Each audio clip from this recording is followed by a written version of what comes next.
Pemirsa, kasus dugaan keracunan makanan yang menimpa puluhan siswa SMP Negeri 2 Air Madidi terus mendapat perhatian serius.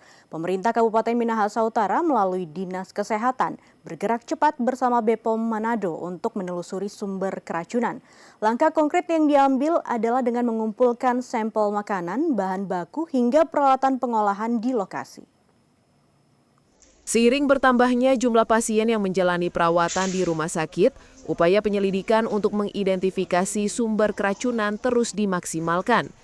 Dinas Kesehatan Kabupaten Minahasa Utara bersama BPOM Manado terlihat aktif melakukan pengumpulan data pasien serta pengambilan sampel makanan di beberapa lokasi yang diduga menjadi sumber insiden.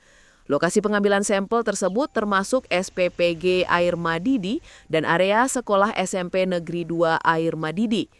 Kepala Dinas Kesehatan Minahasa Utara, Alan Mingkit, menjelaskan bahwa timnya bersama BPOM langsung melakukan pemeriksaan dan pengambilan sampel makanan yang disajikan kepada siswa.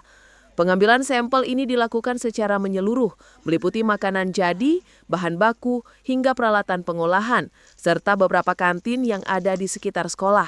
Dari Dinas Kesehatan, kita langsung tadi bersama BPOM turun ke lokasi SPPG dan memeriksa sampel yang disajikan kemarin. Kemudian kita membandingkan juga dengan yang ada kantin-kantin di sekolah tersebut yang disajikan kemarin.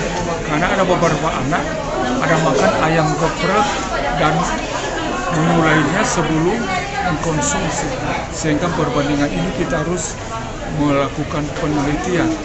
Makanya Pak Seda bilang tadi, jangan dulu berandai-andai. Kita masih dalam tahap pemeriksaan. Petugas Dinas Kesehatan menegaskan, langkah ini sangat penting untuk memastikan penyebab pasti kejadian, sekaligus menjadi dasar untuk mengambil tindakan pencegahan agar insiden serupa tidak terulang di kemudian hari.